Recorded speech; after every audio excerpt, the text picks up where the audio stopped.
and welcome back to day 25 of Survivor 46 and 46. Just finished watching Denise win Survivor Philippines in a season that, I sung the praises of One World yesterday for it to be it was really good compared to the seasons that had come right before it. But Philippines is, I feel like, rights the ship for one season before tomorrow. Today I'm joined by Michael Shaver, who is a very large and very big Philippines fan. And so, Shaver, I just want to start with this. When you first watched it to now, has it gone up or gone down, or has it always maintained that steady, just, I love this season? I feel like I've always just absolutely loved this season because mostly it got me back into loving Survivor because I was kind of out after like Nicaragua, Redemption Island, South Pacific, One World. I was kind of just done. Then I saw Penner was coming back to the season, so I'm like, okay, I'll watch the season because he's one of my favorite players, just like one of the best characters who's ever played Survivor. And then as the season went on, I'm like, this is the show that I fell in love with. And over time, I've rewatched it. I've lost count how many times I've rewatched this season. And to me, it just gets better on a rewatch. Yeah, So I and feel like I also go ahead. as much as I loved the season when I first saw it, I feel like even since then, I've just loved it even more. Put this and Tocantins at like this time around, but almost every time that I have done this, as far as like I'll go in thinking, okay, yeah, that was a good season, and then I'll finish it and be like, no, that was actually better than just a fun season. Like this is good shit, pal. And I almost want to compare it. So people like to hype Micronesia up as the season of the blind side, which is true. It they perfected the blind side, like Jeff said. Here, I would say that almost every merge boot, with the exception of maybe like no, even the RC one was pretty. I think Abby might have been the only like Yeah, okay, that's fair. Yeah, the Abby one. So every tribal council that we had at the merge was some type of blindside, and you really didn't know who was going home. And I think that the two best episodes of this season, specifically in the merge, are the one where Penner wins immunity and the one where Abby wins immunity. Because the one where Abby wins for me, as someone that was not rooting for Abby at all this season, I just kept saying, wouldn't it be funny if Abby just wins here and the title kind of gives it away? It kept that episode from being boring. I'll give it that. Yeah. Because if she does win immunity, she goes home on a 6-1 vote. Absolutely. And then I think it picks up afterwards because I think then with that 6 together, I do think we get a bit of a different ending. I do too, and I do want to touch on that because I do feel like Abby winning kind of set that end game to something that was totally different from what it could have been. So we go back to the beginning, mainly because we want to talk about the 3 returnee players. Now, going through this, I've always asked, of the people returning from this season, who would you want to see, or who were you most surprised to come back? And I think Russell Swan's name did get brought up. We understood. I think Scoopin's name did get brought up, but we understood. And then for Micronesia, everyone loves Penner. Penner is one of maybe 2 to 3 pre-40 people that I would ever want to come back. So I understood why all 3 of them were here. Did you get it? Did you feel like there were other people, maybe some other medevacs or someone else that time was cut short, that you felt like, let's replace Russell Swan or Scoopin, or not Penner, with them? So no, I think they picked the perfect 3 people to come back. I think they kind of based this theme around finally getting Scoopin to come back all the way from season 2. And they're thinking, let's get a couple other medevacs. Obviously, Russell Swan was a huge medevac. That was a big deal, I remember, during Samoa, because he almost nearly died out there. And then I feel like they were kind of looking for that third person to kind of put it together when they decided to do 3 tribes. I had heard some sort of rumor that maybe they were thinking of doing Colton from One World. The backlash was so bad before they had brought him out there filming. So they waited for more seasons. Stop that. Let's bring in Penner. Yeah, and I would say that I mostly agree with it. I do feel like Penner, more than the others, is the, even in Survivor history, just to this point, Penner is the biggest character of the 3. Because, Scoopin was a big character on Australian Outback. He falls in the fire, and it's memorable forever. Russell Swan almost dying during Samoa. No one, unless you're like a super fan, one thing you remember about Samoa is some scumbag. And then you have Penner, who in both times did things that were, whether it was him jumping ship in Cook Island, him being medevaced in a pretty good, he was doing really well up until that point in Micronesia. I feel like he was the main of these three. And we get right to it, and we have two other celebrities.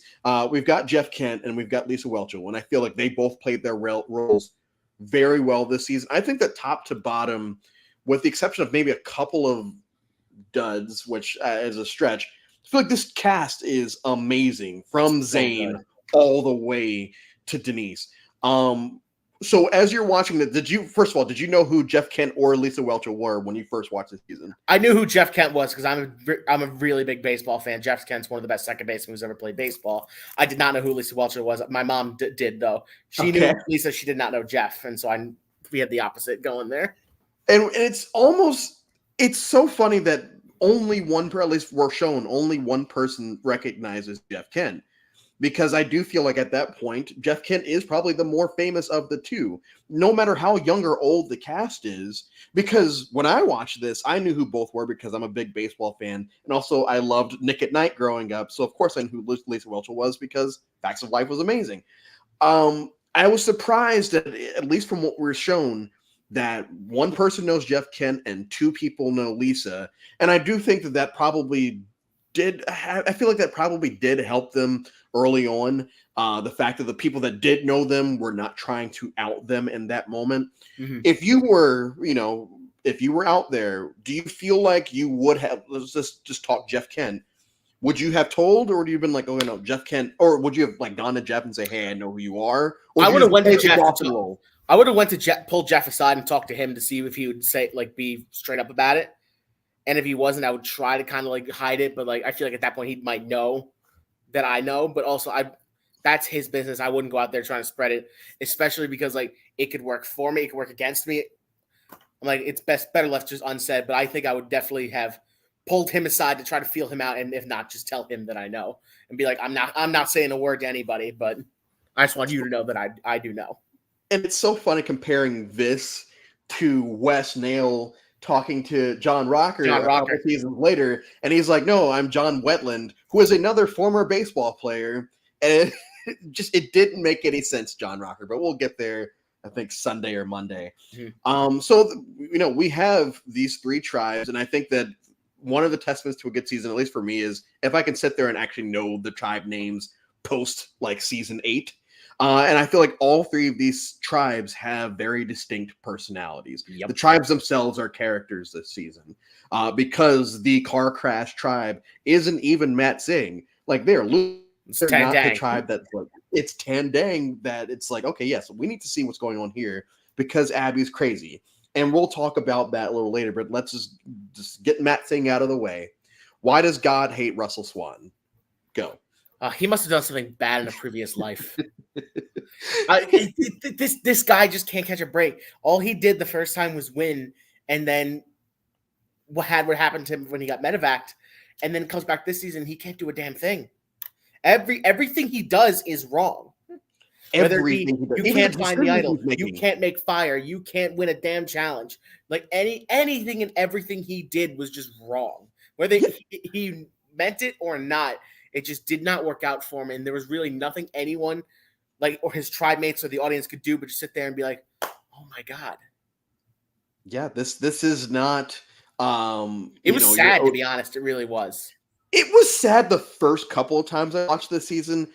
Now I just kind of laugh at it because there are a lot of things. Like the only time that I feel bad for him is his boot episode where him and Denise are talking, and that was rough. It was very rough, and I did feel for him in that moment. That aside, it just became a comedy of errors. With him having Angie do the puzzle, even though she's saying I can't do puzzles, and everything he did was bad. Everything that he did was and. He has this confession where it's like everyone's probably laughing at me at home as I look for the idol. It's like, as they flash the idol on the screen. Flash it. Yep, he's narrating us laughing at him. And we have Angie who with the iconic cookies line. Do we feel like there was something cut out there, or do you think that they went bang bang?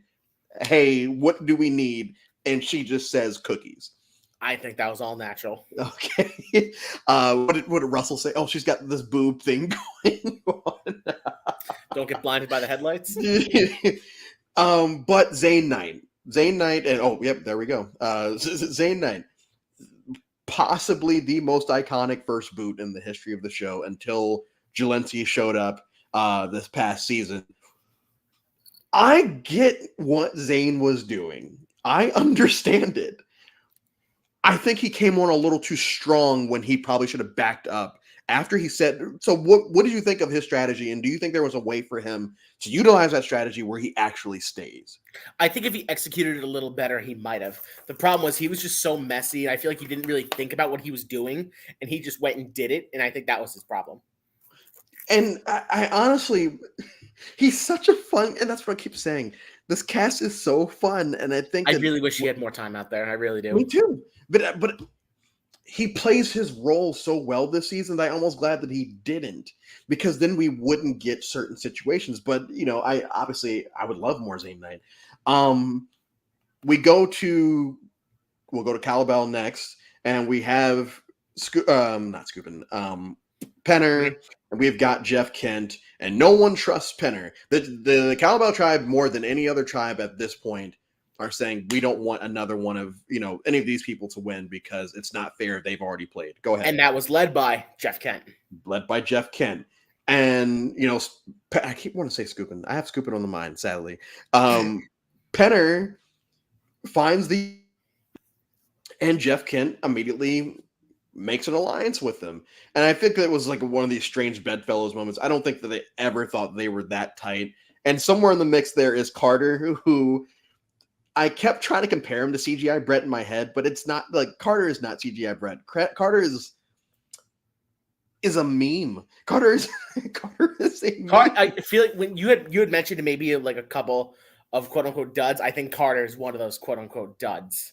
I see. I don't think he was bad, but just compared to the cast that was around him, he was definitely a lot lower than like Penners, the Jeffs, the Malcolms, the Denises, the Abbeys, the Scoopins, the Lisas.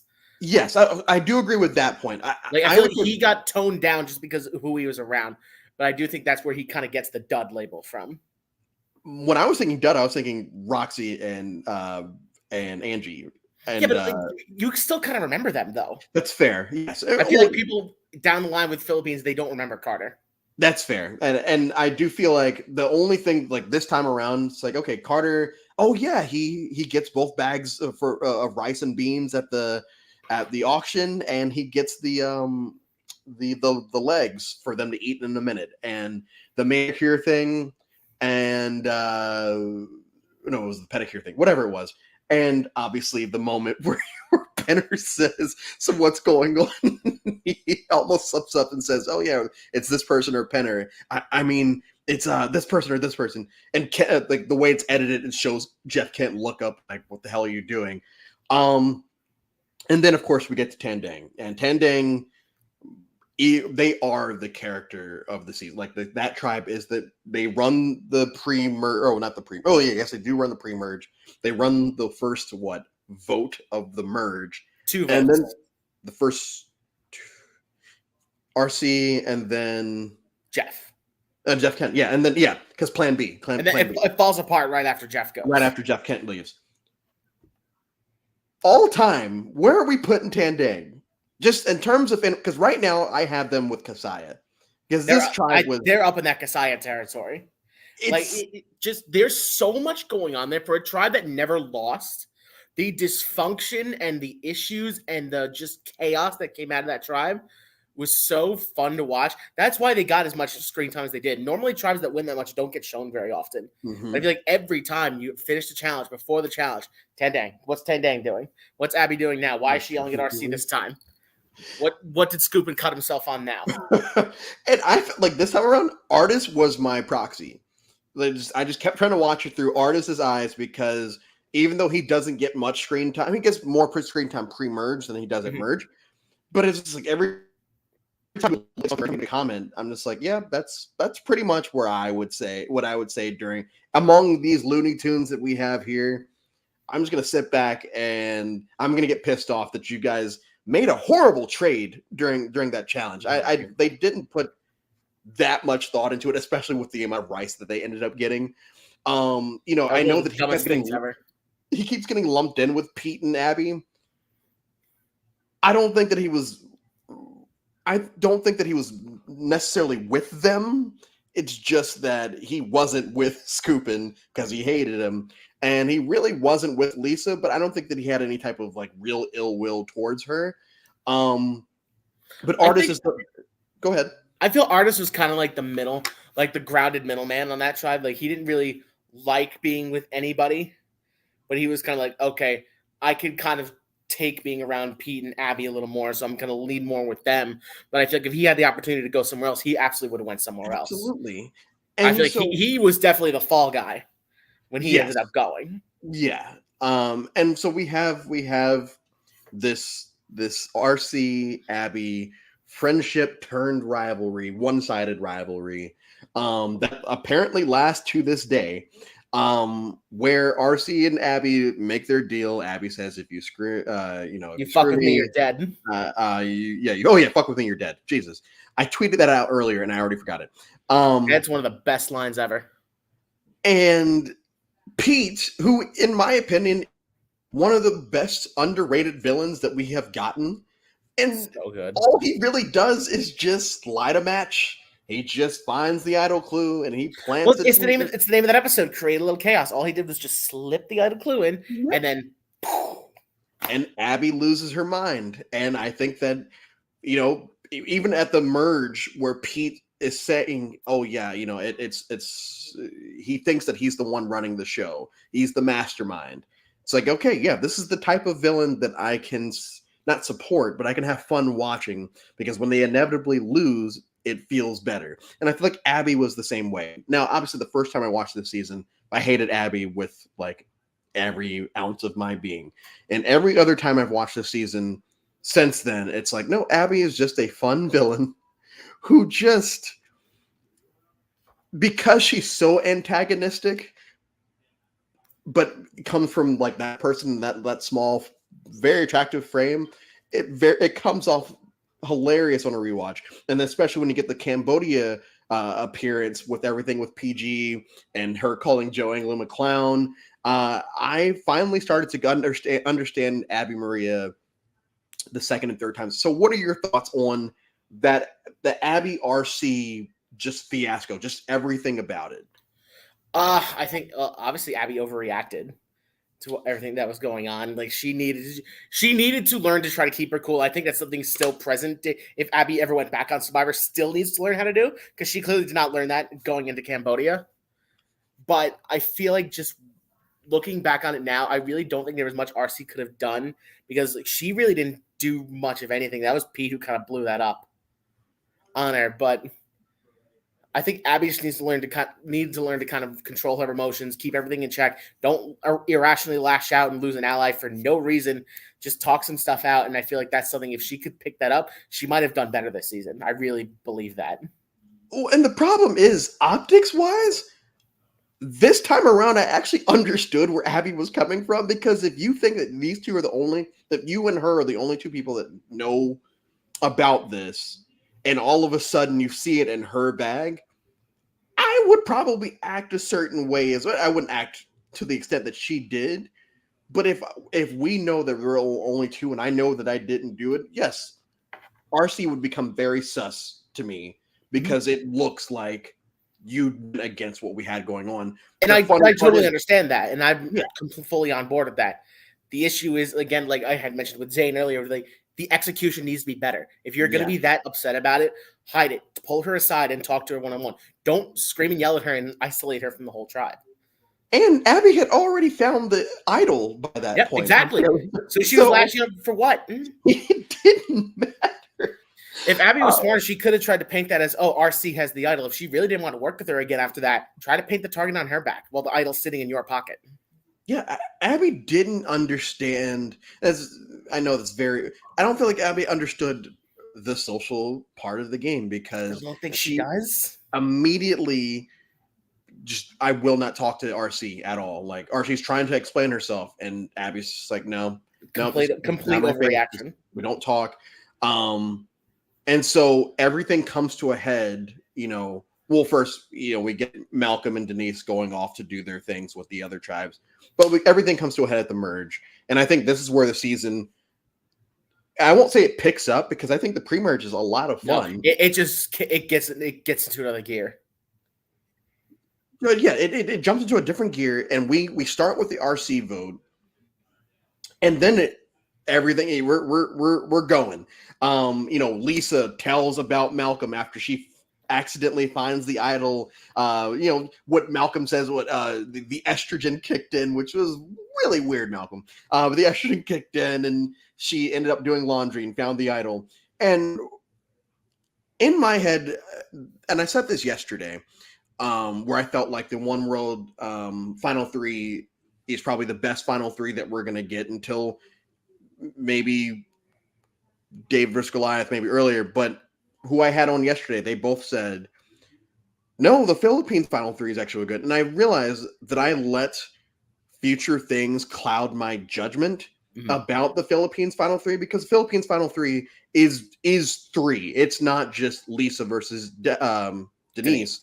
It's Scoopin actually did very well this season. And today, listening to his speech today where he's talking about, my name did come up a lot early. Yeah, it didn't come up as much as he was trying to make it up to be, but like his name did come up and he was able to avoid it. The fact that they came into this game, they wanted to get rid of all of the returnees, and the fact that he still sat at the end, I feel like was a big step. The fact that he was able to solidify a Final Four and have his thing with Lisa as well. I do feel like carried wise, Lisa probably carried him, whatever that means. But I do feel like Scoopin played a very good game, and the Australian Outback finale always surprises me. I don't remember who says it, but they're like, if Scoopin hadn't fell in the fire, he probably would be sitting at the end now. And it's like, okay, whatever. Watching it this time, like watching him play this time around, yeah, he's a little rough around the edges in game, but I understood where he was coming from with a lot of stuff that he was doing. Mm-hmm. Do you feel like this for you, and I know you're kind of biased because this is your season, is this the or top three greatest Final Threes of all time? Top three? I'd have to think about that. I'm not really sure I'd put it up there because like as good as we're talking about how good Scoopin's game was, I still think he's the clear three out of that three. Like I never truly thought going to that final job he had a chance to win. I thought mostly like 70% chance it was going to be Denise and like 25% was going to be Lisa. So I don't know if I would really put it up on that level, but I do think it's in the upper, like I'd say top 10. Yeah, maybe top 5. It's something I would personally probably have to think about. No, and I think that's fair. And I kind of just put you on the spot with that. I'm sorry, but it's another thing with these rewatches where it's like you realize, oh man, like this, I have this horrible perception of what this Final Three actually was, and it's not Lisa versus Denise.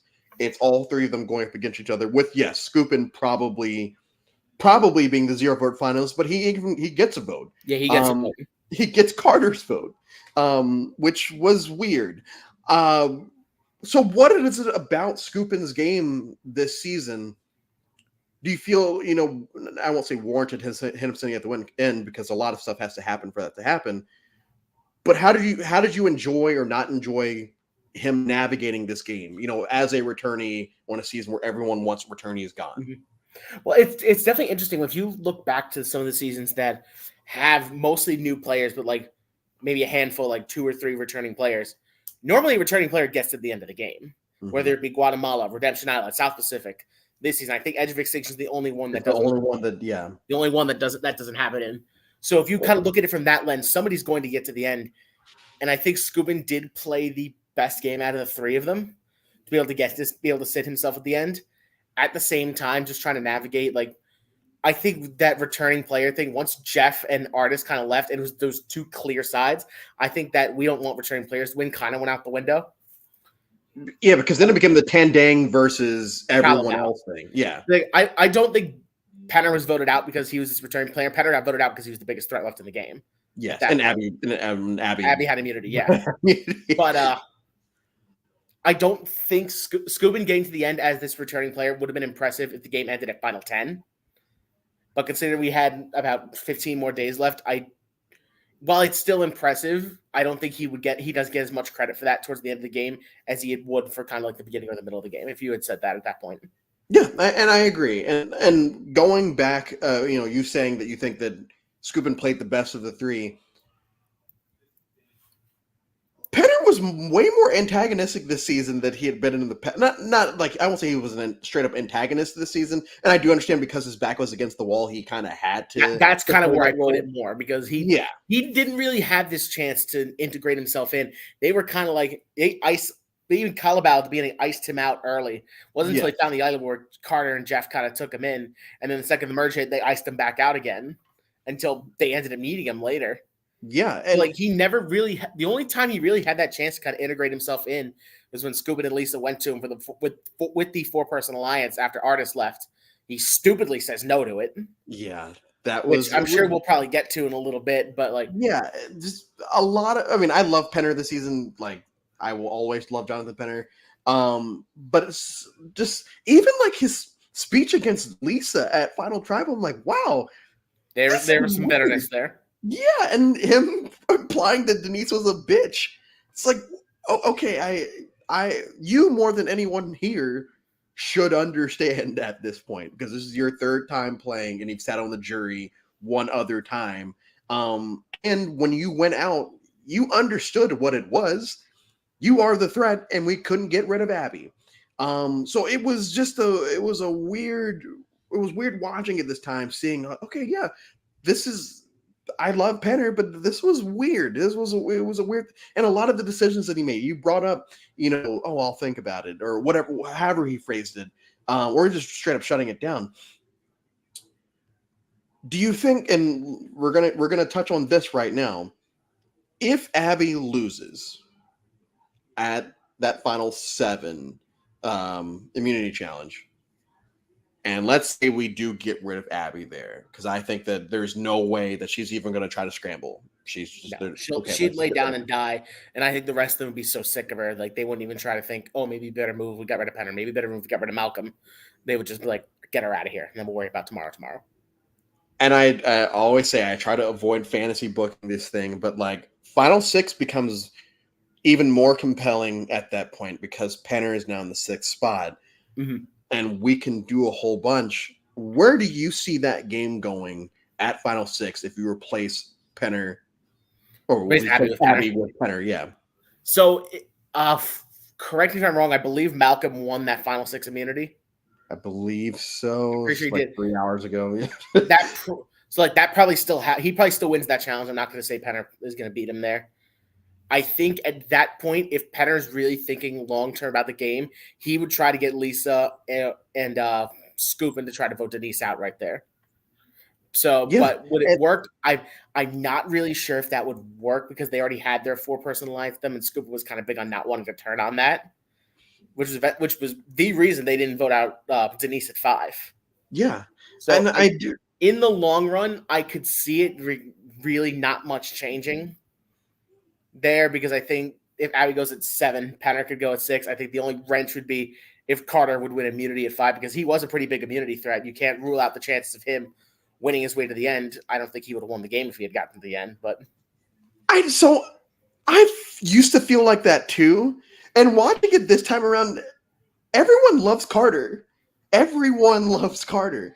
And to the point where even though Penner, voted in the minority the round that he gets voted out, Carter's not the only person that votes with him, and he's the only person that he hugs. And when Abby says, "Can I have a hug?" and Penner's like, no one else is gonna get a hug from me." Well, like, true, but he was also with Carter for 30-something days. That's fair. We do have a question. How do you think Jonathan handled Lisa's offer to work with her alliance? You can have terribly. you can take the reins on that Like, one. I honestly, that probably lost Penner the game.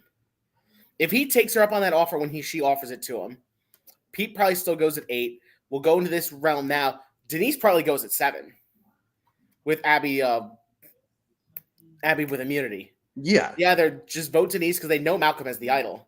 I don't think they would have risked taking a shot at him at that point. And then I think the end game definitely changed. Like 6, Abby probably goes at 6. I think the only wrench in the plan would be if Malcolm won immunity at 5. Because he definitely wasn't winning it at 4. No. Because he got 2 chances. But you also have to remember, if he didn't win immunity at 5, he had the idol. That's fair, yes. So, like, and that would have been the last round. Malcolm's probably sitting at 4 regardless. It's just going to be who's the other 3 with him. Yes. At that point, like, is there a chance Penner's at 4? Absolutely. And then with that 4, whoever's in that 4, Malcolm still goes at 4 because he is the clear uber mega threat. At that point, you got to get rid of him or he's going to win the game. And that's where I kind of think, like, he at least would give himself a chance if he had accepted that offer instead of shrugging it off, declining it. I'm good. Like, you don't say no to alliances in the game of Survivor. Even if you don't mean it, you can't just straight up say no if someone offers you an alliance. You take it and then you think about it and then you go from there. It's crazy that his biggest blunder through 3 seasons happens in his last season because he is always shown to be calculated and smart about things. Even the reason that he steps off after Candace and Cook Islands, the rationale kind of makes sense. I disagree with it, but it makes sense. You know, a lot of him in Micronesia, you know, trying to convince Sari, like, hey, you need to come with us. Don't go with them. And, you know, even though, yeah, he's basically saying the exact same thing that Parvati and them are saying, for this to happen in his 3rd season was weird. And once again, I love Jonathan Penner, so it feels weird even saying it like this time, but it's true. So we get past Penner's probable swan song.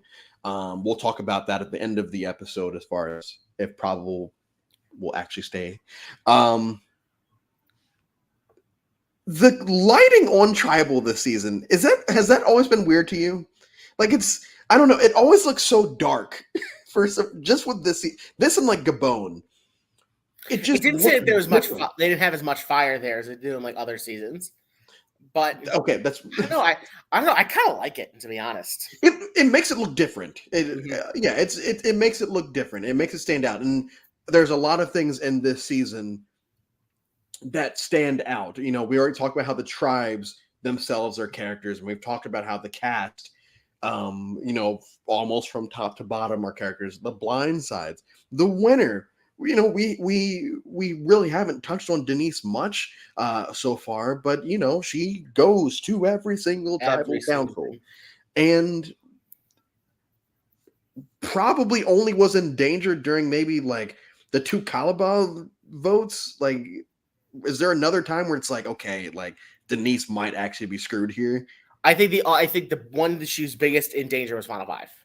At Final 5, yes, yeah, that's fair. That's fair. Like, even the 2 times she went to Tribal during Calabout, like, I don't think she was in any danger on either of those. Because they're like, I heard Penner even talked about before they went to the first Calabout Tribal with Denise there. Like, you don't. Sorry. Oh, go ahead. She was the strongest of the 3 women. They've definitely seen like that was kind of what it was gonna. They were gonna try to base their vote on because the 3 guys were working together. So like she was never really in consideration to go home, even though I know Dawson ended up voting for her that night. That's kind of more of I know I'm going home. I'm just gonna throw my vote or whatever the hell lie they probably told her. I think the only time she was ever like she probably should have went home was Final 5. And I think the only reason she didn't go then was because Scoopin refused to turn on that alliance. Good for you. He was ready to leave Lisa hung out to dry too with that. I want to touch on this comment because I do disagree. But Philippines is like Palau. Never show this to a new viewer or survivor will seem slow and boring. I completely disagree. I can only appreciate the season if you're already a fan that values story rather than episode entertainment. So I think I might disagree for a different reason than you do. My reasoning is Palau is very boring after the first time you watch it because the the I don't know, the shine of watching a tribe lose every member kind of goes away after you watch it again. It's like, oh yeah, this is just actually boring now because we know what's going to happen, and there are no real fun characters on Oolong. They spend time with Stephanie, Bobby John, and James, but James sucks. Stephanie is fine, whatever. Bobby John is actually a lot of fun, but like Palau just becomes such a slog, and then when it hits the merge. Merge. Merge. Karen sucks, and Tom gaslighting Ian at Final 3 are like the only things that stand out to me, and especially this time around, Palau dropped so far for me because it was boring. Philippines is one of those, like I said, it's like Token Chains where it's like, yeah, it's good. And then I'll watch it. I'm like, no, this is actually great. Very good. Great. I disagree with for that reason. I'm assuming you have a different reason though. No, mine's essentially the same reason. Like Palau, when I rank it, I try to remember it as I watched it the first time. Because obviously, like the more times we watch it, the more boring it gets. I have that argument with heroes versus villains also. But with Philippines, like there's really not that boring of an episode here. Like you're getting, especially once you merge, it's like blindside, and something's getting played. Like people, like moves are being made. You're not going into the episode thinking, okay, this person's going home, and then that person automatically goes home. Yeah, like, I mean, the prime example is there's really nothing boring about this season. Yeah, the Abby and Penner episodes are prime testaments to that. Of if you're watching it in real time, you're thinking, oh, well, they're screwed next week. Or even after RC goes, you think, oh, man, well, Tendang has this wrapped up then. And never, they always, it's almost like they have writers where it always goes different than what you expect to happen. You're not expecting anyone from Matt Singh to make it to the end because that'd be impossible, right? I would disagree a little bit because I know you said the best episodes of the season were like when Penner wins immunity, when Jeff goes, and then when Abby wins immunity, Penner goes. Jeff going home and Penner winning immunity, that's probably the best episode of the season to me. I think the second best episode is the one right after when Artist goes. When Artist goes.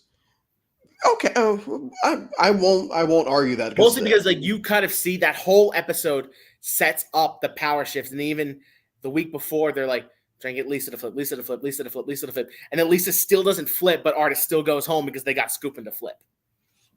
I've shown Philippines to people, and none could stick around to finish it, and wanted a new season. Maybe it's just personal experiences. My friends feel Abby was a bad villain, like at least for me. Like I said, the first time I watched the season, Abby annoyed the shit out of me, and it's fine. Every other time, I would rather watch Abby than I would certain people from Samoa, Heroes versus Villains, Redemption Island. A certain person from all three of those seasons, because Abby, at least, it's entertaining. Like for me, it's entertaining because she's gonna. You're expecting the next Abby blow up, and it's just like, wow. It was fun watching her downfall. Yes, especially if you're someone who doesn't root for her. And it's then why it's different from Russell is I love watching Russell's downfall. The only problem is I have to watch an entire season to see it happen, and I don't like. That's the only thing with that that I will always have a negative for is I just have to watch this jabroni all the way to the end. At least with Abby, it's like, okay, yeah, her second time around, she definitely doesn't outstay her welcome, and she did pretty well both times.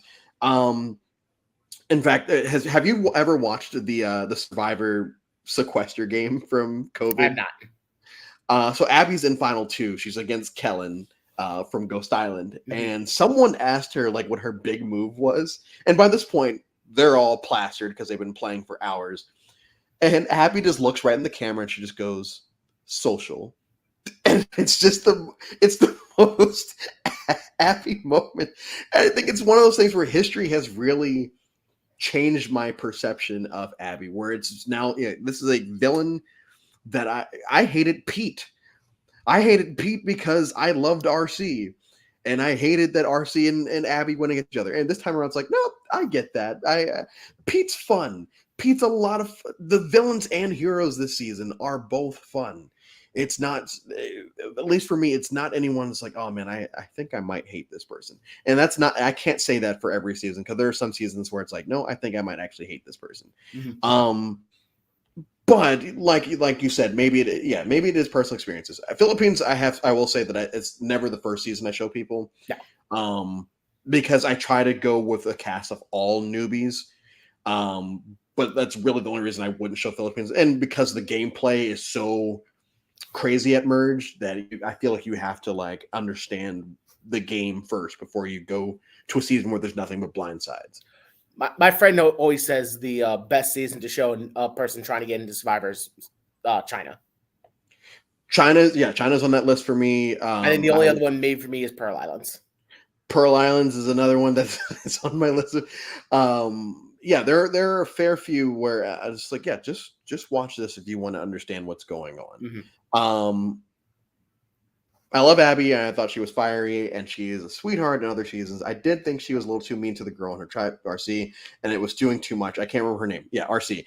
Yes, she was, and we have touched on Abby a lot here, and I do want to get to Lisa in a bit. But yeah, we're not saying it's very similar to how Colton still had fans during One World somehow. But Colton still had fans during One World, and I think it's because every now and then Colton would do something that's like, okay, yeah, that's just a villain being a villain. And then he would say some problematic shit, and it's like, oh man, I think I hate you. Lisa. Now, I love Lisa Welcher this season. I think that she is another person that is very underrated. I feel like Lisa...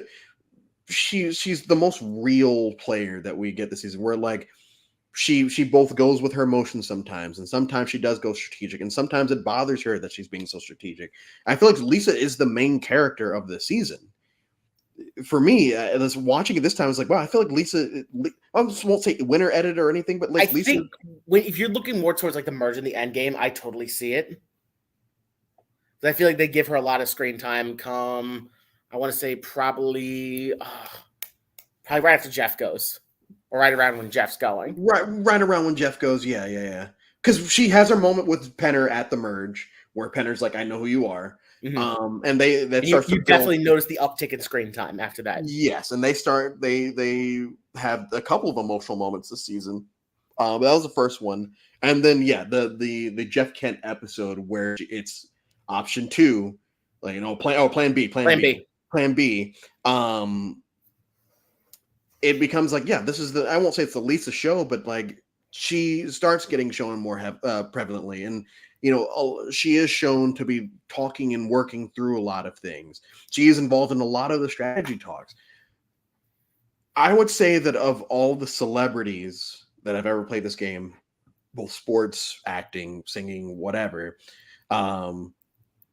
besides Mike White, I would put her as probably the second. Like I feel like Lisa played a very good game this season, and I don't think that the jury discredited it, because I do feel like a lot of them went in planning to vote for Denise anyway. But I think that Lisa played a damn good game this season. What were your thoughts on Lisa? So she definitely picked it up as the game kept going. Because I feel like, not that she was trying to learn the games, I think she definitely was a fan going in. She kind of knew how the game was going to go. I think it kind of hit her hard when she first got out there, and then once she kind of like got her footing and was going, she kind of definitely came into her own as a player. And she did have her moments where she's like, I can't believe I'm thinking this. Like, what am I doing?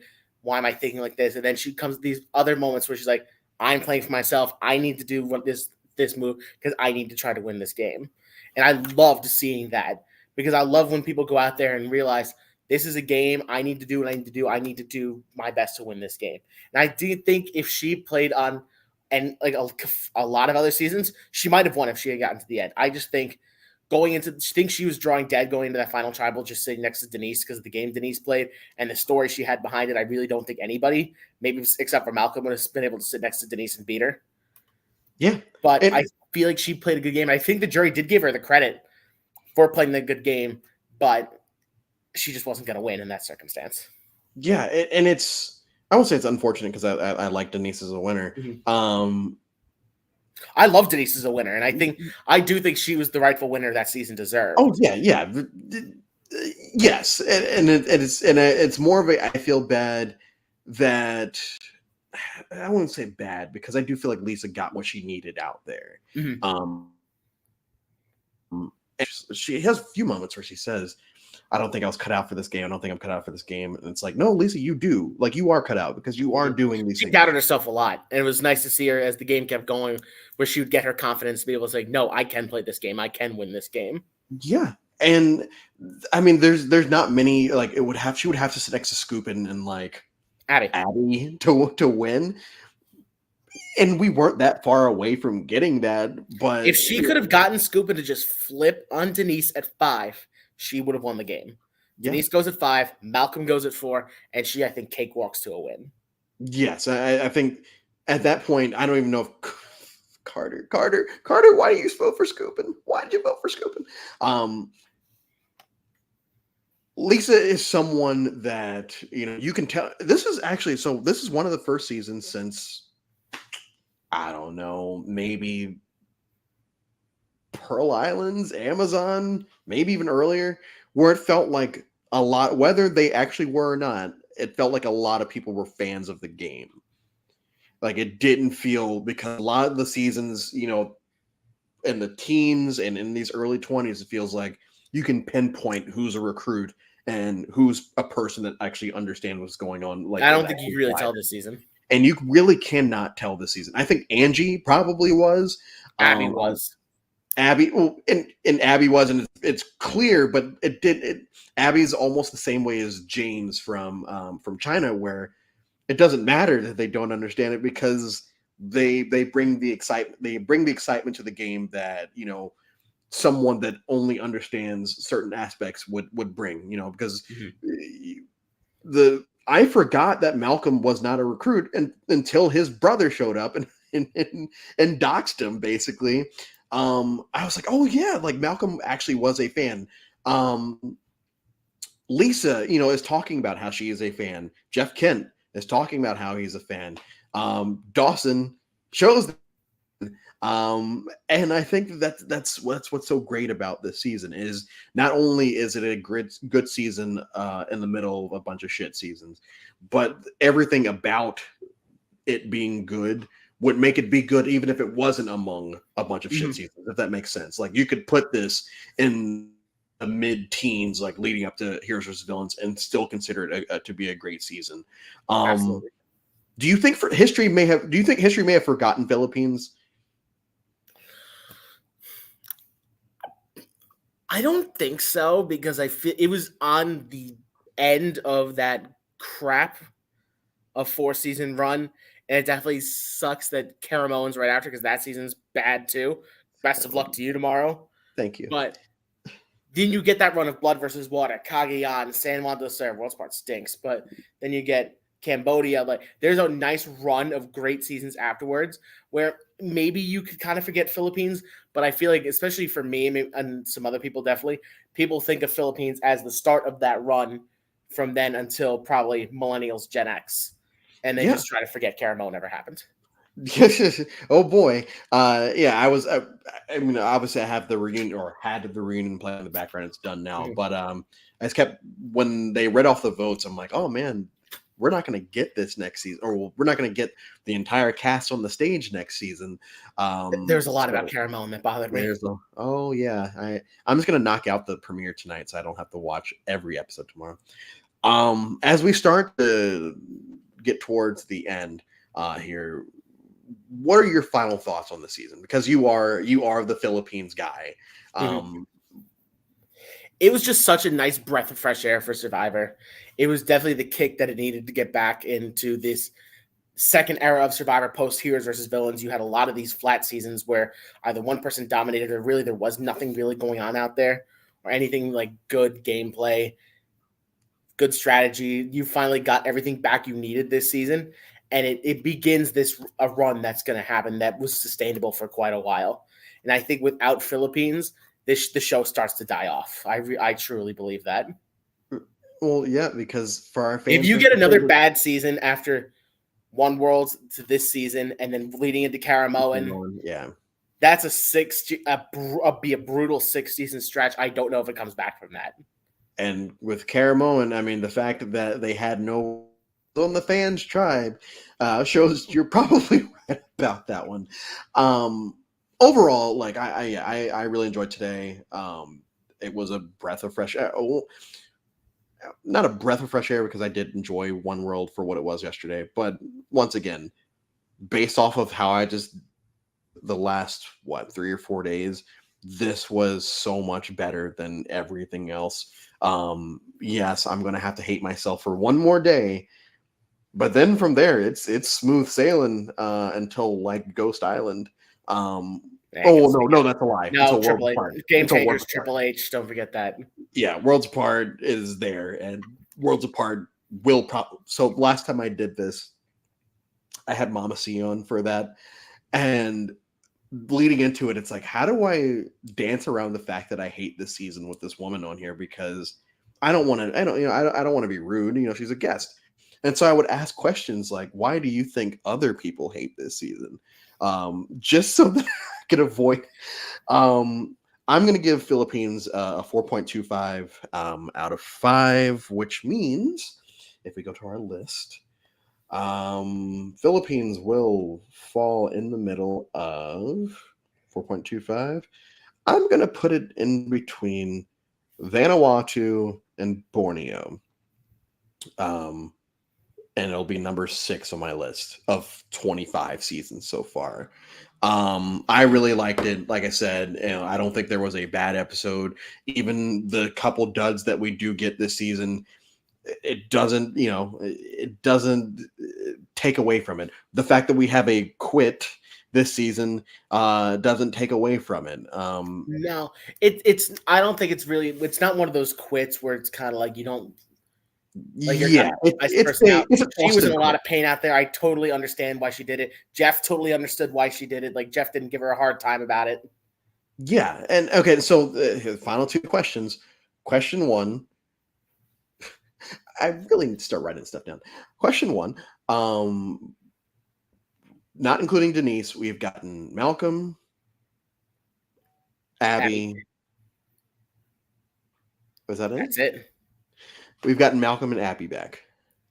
Were those two the right ones? Should we have had other people by now? Not including what's 50, just from 25 to 46. Should we have had at least 1 to 2 other people besides Abby and Malcolm? Do you think they were the right people as well?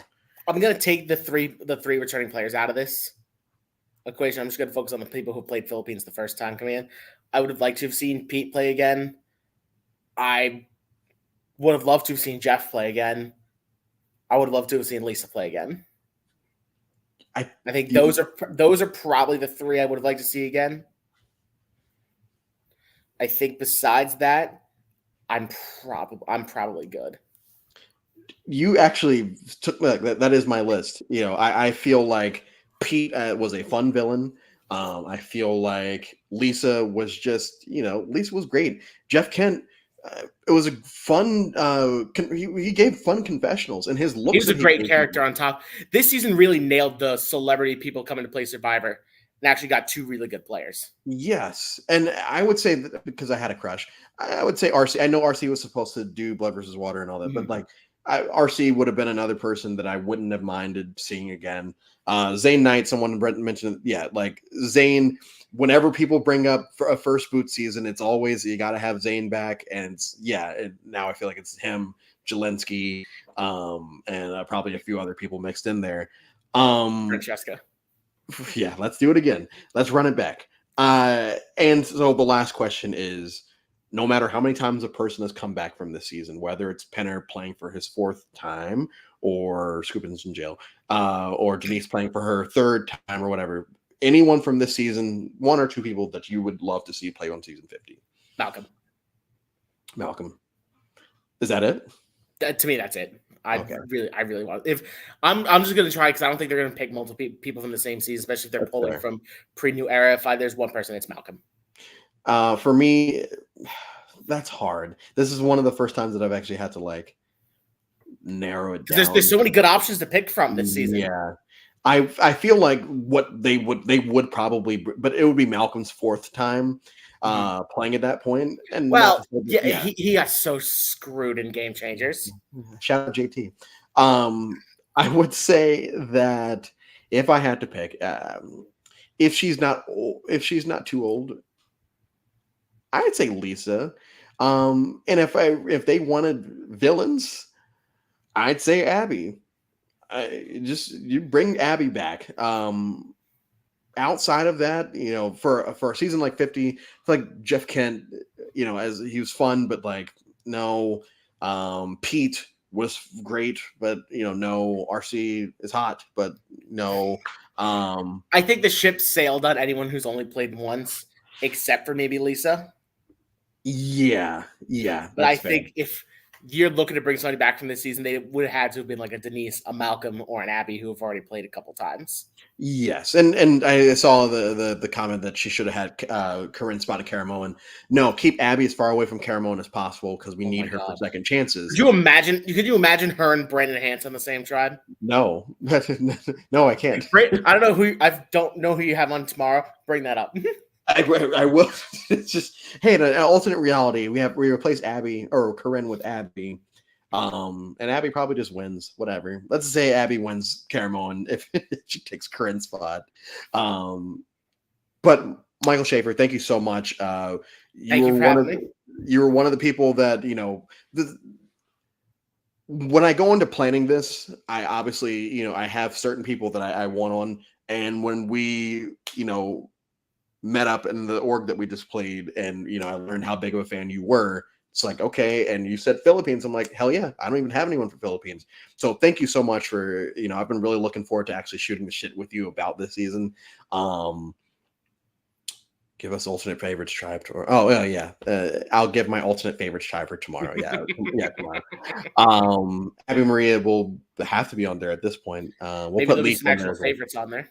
Yeah, we'll put Leaf on there too, just for shits and gigs. We have to stick to the theme of fans versus favorites too, of 2 favorites and 8 random people versus non-fans. So if that's the case, people like Leaf could be on that tribe because he's not actually a favorite, but to be fair, it was supposed to be 1 favorite and 9 random people, and then they had Malcolm replace Troyzan. I would have loved to see Troyzan. Or next, no.